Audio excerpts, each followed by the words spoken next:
Hello and welcome to Sports Watch 101. I'm Kirsten Susel and I'm a senior broadcast journalism student from Medina, Ohio. And I'm Zach Captain-Stahl, also a senior broadcast journalism student from Phoenix, Arizona. We're here in the First Amendment Forum at the Walter Cronkite School of Journalism and Mass Communication, ready to bring you some fascinating sports stories from across the state. Well, let's get right to it. Sports Watch 101's Kim Pestalozzi reports on a story that sent her on a trip down south. I'm here in Tucson at Mountain View High School to share the story of one outstanding student athlete who has used the sport of wrestling to overcome more than just his opponent.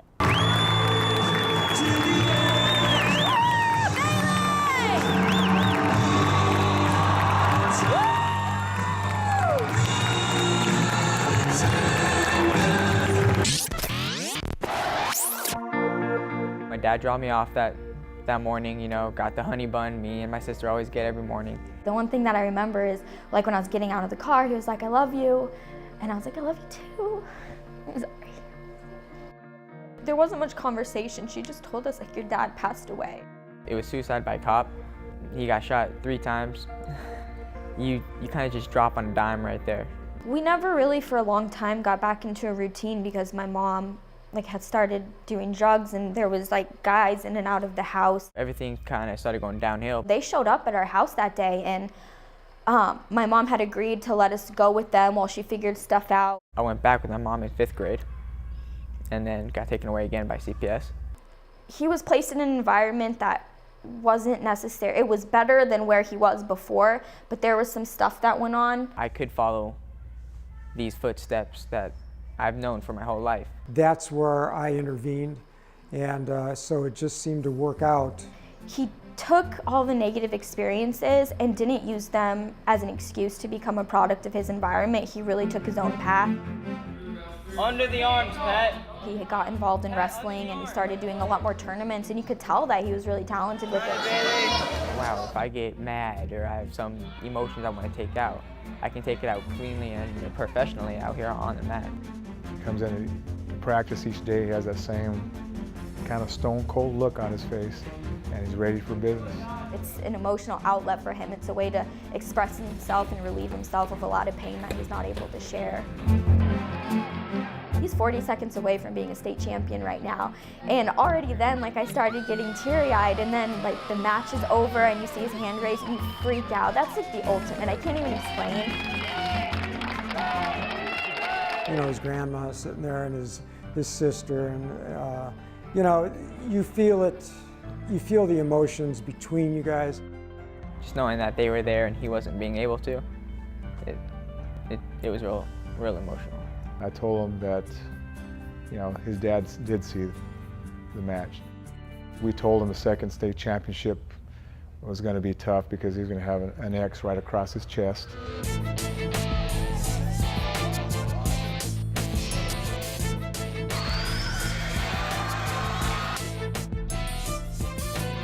First place for Mountain View, Bailey Janet. Bumping forward.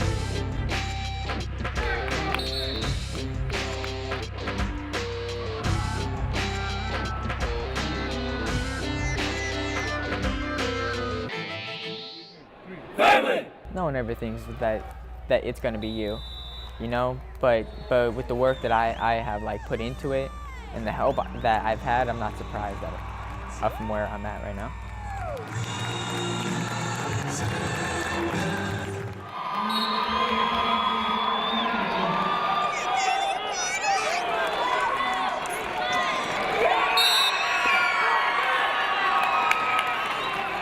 I'm very proud of Bailey and his accomplishments on the mat, but more proud of, you know, who he is as a person.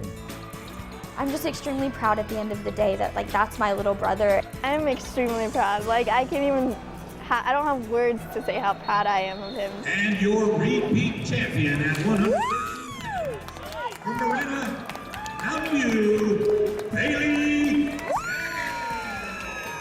It gets you a little emotional, but I'm very proud. Yeah, I'm very proud. Having that self-drivenness and support, when you put the two element together, you're just unstoppable. You know, you can go anywhere you want. Your mind's just wide open. This field is home to the Apollo High School girls soccer team. The Lady Hawks recently finished up their season, and it was emotional to say the least. But what made this specific year so special? A lot of coaches always say, yeah, this is our year. But I just really had a feeling in my heart that these girls wanted it bad enough that they would make it. But these girls would have to do it without the coach they've had for the past 3 seasons. Miss you a lot. Bye. You were the best coach ever. My face is not gonna be the same without you. Kind of informed them that I wasn't going to be able to be their coach this year. Instead, he'd be in Afghanistan serving in the military, which left big shoes to be filled, and Varela knew the perfect fit. I was really hoping that Coach Wright would be able to take over because she was my assistant. I was really happy that that they gave me the job because this group was really special and they had a lot going for them. Rather than feeling defeated, the team used the loss as motivation. Part of me being gone was part of the passion they were able to take out on the field. They'd always say, like, this is for Coach Varela, this is for Coach Varela. The result, an undefeated season, and weeks later, a trip to the state semifinals. And on the sidelines, a familiar face. When you're in the military, they kind of tell you something's about to happen, but you never say, yes, it happens until it actually happens. We remind ourselves every day what he brought us to, how he made us fight for everything, and just the chemistry that he's put us in. Now with their biggest fan by their side, the girls had everything they needed to make it into the next round. Everything was back to normal a little bit. Obviously, Mandy's still the head coach, made great decisions, but me coming back, it was like, okay, Coach Varela, Coach Wright, they're all there. So I think that it just allowed them to be comfortable, and we were all able to get pumped up and carry that kind of energy into the state championship game. A game the Apollo girls soccer team has never played. Their opponent, 3-time defending state champions, Catalina Foothills. And Parker works it just inside the far. In the end, the Hawks fell 3-0, but the team still considered this a victory. I know that when I watched the game, it didn't matter what happened because they never quit. Leading into the season, there was a lot of uncertainty surrounding the Apollo girls soccer team, not knowing who their coach would be, not knowing they'd go undefeated, and not knowing they'd make history. A bittersweet ending to the journey Varela and 5 seniors have cherished since stepping onto the field 4 years ago. They started it. From now into the future, the rest of the time that these girls come through the halls of Apollo High School, people are always going to remember Yesenia Zavala, Capri Camelli, Carly Camelli, Olivia Lopez, and Dalia Lopez. And as long as I'm here, they're never going to be forgotten. Coming up on Sports Watch 101, we'll take you to the middle of the desert for a race that lasts 24 hours. Welcome back. A mountain trail can be rocky, steep, and even unpredictable. Well, this next group of athletes doesn't seem to mind.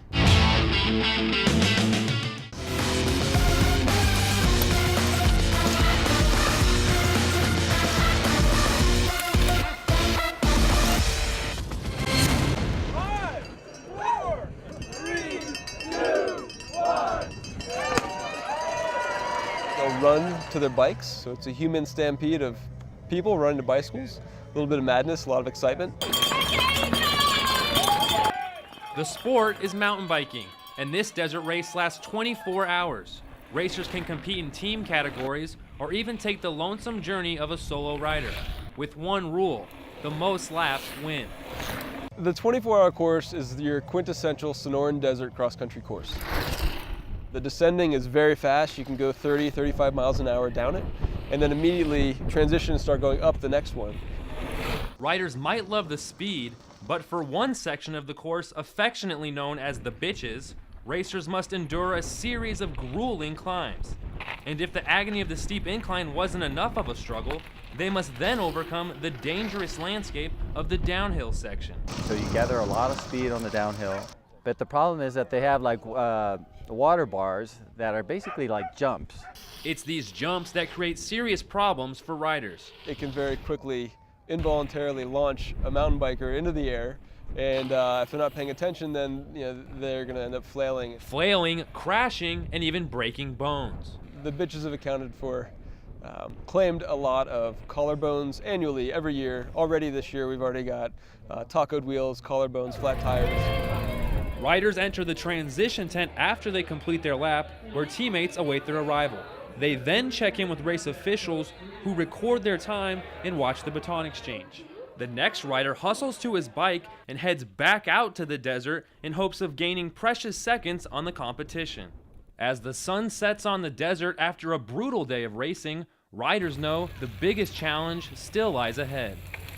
It's time to light up the trail for the night laps. Riding a night lap on a trail that you've done 100 times during the day will make it a completely different experience at night. You know, it's really just being able to see your corners and holding your lines. It's really easy to slip off of it, and you end up out in the desert and maybe even on your butt. So, you know, you got to really be careful with all that kind of stuff. Getting up at 2 in the morning when it's 33 degrees or 35 degrees, it's not easy when everybody's sleeping. In 24 hours of racing, people will hallucinate, people will dehydrate, people will get hypothermia. The mind will tell the body, stop. You're not supposed to be doing this isn't healthy. But for some, riding in the dark can actually increase morale after a long day under the sun. Beautiful. It's beautiful. There's stars, and you can see where you're going because you see the lights of other bicycles going up. And a positive attitude at night can often mean the difference between winning and losing. The ones that will end up on the podium will have pushed through the dark times, the hard parts. After the sun comes up Sunday morning, riders are almost home free. The marathon race ends at high noon and in high spirits. Thanks for being out here. Go to a race and just see what it's like, the atmosphere around it. It's really a fun group of people. From dancing on the pedals to celebration on the podium. Coming up on Sports Watch 101, one standout's journey to compete in the sport he loves. Welcome back. We're now at the Mona Plummer Aquatic Center, home of the ASU swim team. Just like in any sport, these athletes have sacrificed a lot to be successful. But there's one athlete here who wouldn't let anything get in his way. Well, an amazing story of resilience for you. Since the fall of 2011, Stephen Estes was known for beating the odds. After witnessing an accident, he and his brother pulled over to help. I can still picture everything pretty much perfectly from the accident. But what happened next was a blur. I was actually on the phone with 911 when he got hit because I was calling about the previous accident. After trying to help one life, he was now struggling to save his own. Stephen suffered a traumatic brain injury after being hit by oncoming traffic. When I was younger, like 10, 11, 12, it was a problem how competitive I was. If I had a bad swim, I'd get out of the water and I'd actually throw a tantrum. I would sometimes even start crying. And so I always needed this competitive outlet. An outlet Stephen shared with his 3 siblings, especially his twin brother Nathan, but not one that ever affected their relationship. I would be better at hitting home runs or something. He'd be better at fielding and making big plays. I'm better at lifting weight and throwing things, and he's a lot better at swimming. A sport Stephen excelled in, but in high school wasn't always easy. I hurt my shoulder doing I don't remember, one exercise, and I was getting cortisone shots into my shoulder for 3-4 months heading into state. Go, Stephen, now with 4 state championship appearances, go, Stephen, go. Go, Stephen, go. And an individual title under his belt, go. He continued his career at Arizona State. I came in and I was really just the joke of the team. And so that first little while was really, really hard. I'm almost quit every day. Not only did Stephen stay, he exceeded expectations.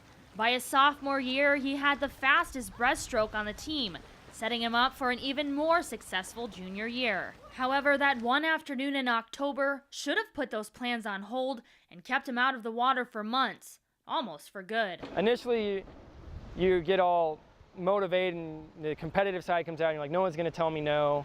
But then once it becomes a reality again, you're having to get back in and relearn things that you've spent 15 years learning that you lost over 3-4 months.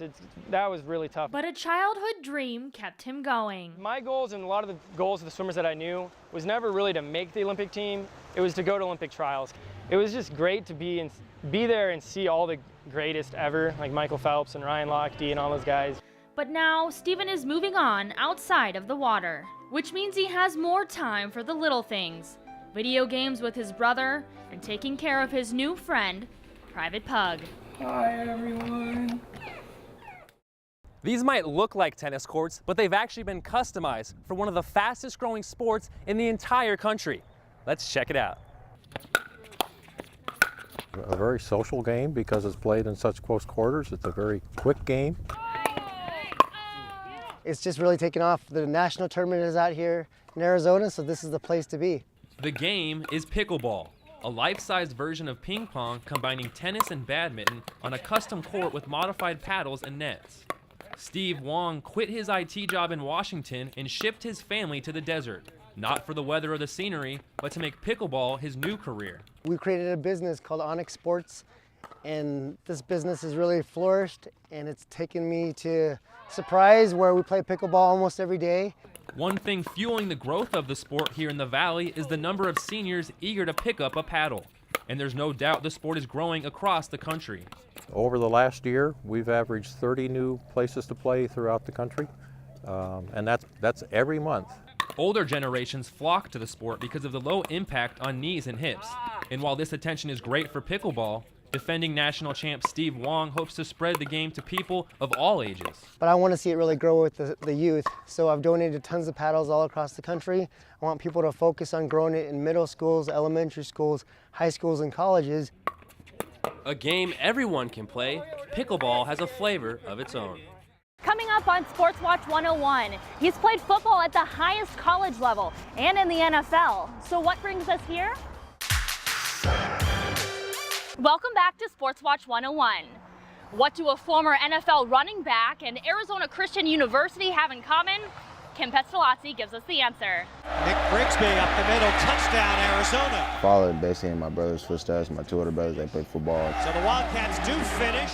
It was a place where I felt I can go there and compete right away for a starting spot. Early into his freshman season, Grigsby did just that. He finished with over 700 rushing yards and earned all-league freshman honors. Grigsby with the touchdown. I love being a spark plug to a team, so I mean, it was always just fun. That spark went off his sophomore season as he ran in 13 touchdowns and carried for more than 1,100 yards. The Iowa 30, still loose at the 25. By then, Grigsby already knew what he wanted next. Nic Grigsby with a huge play. I always wanted to play in the NFL. That's the goal for, all college players to, when they come to college, to get the opportunity, hope to get the opportunity to go play at the next level.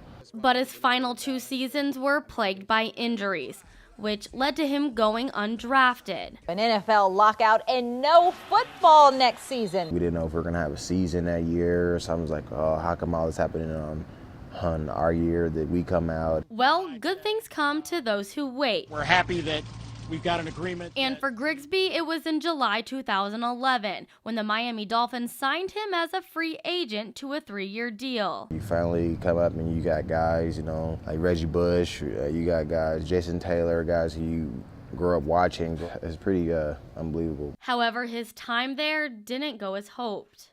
NFL stands for not for long. So basically, you get 3 years and it's on to the next guy because there's thousands of guys trying to get back in. So to move forward, he decided to go back to a sport he's loved since he was little. I was more of a baseball kid growing up. I was always traveling, played in the World Series, Little League World Series and stuff. A standout player through high school, Grigsby is now enrolled at Arizona Christian University. Nic Grigsby came to us back in December. He had expressed an interest in baseball. We saw some skills that we thought were very interesting, even though he hadn't played baseball for a while. And some teammates couldn't believe it. Over winter break, my buddy Kevin on the team called me and told me that we're getting an ex-U of A running back. So I was like, what? I thought he had never played, just gonna be purely athletic, and turns out he actually played baseball before, so I was really surprised. Well, from day one, he showed enthusiasm, life to his body, and he seemed very dedicated and very enthusiastic about trying to get better. The guy takes a lot of cuts in the cages because when you take that much time off, hitting is probably going to be the toughest part. Grigsby has played in about half of the squad's games this season. He ranks 6th on the team in runs scored and is batting .231. I've worked out a lot of multi-sport athletes over the years as a scout. He really is adjusted to certain parts of the game that I haven't seen many others do. Everything has been going good so far, so I'm just going to let my path continue on where it's going. It might be with a different ball, different rules, different teammates and coaches, but Grigsby says this is where he belongs, on the field, pursuing his childhood dream. Arizona Christian University is an NAIA school, which means an athlete can still compete after going pro as long as it's in a different sport. That's right, and Grigsby is also earning a master's degree in forensics, and he's actually expecting his first child within the next month. And if you want any more information on any of the stories you just saw, you can check us out on Facebook and Twitter. That's all we have for this episode of Sports Watch 101. Thanks for joining us.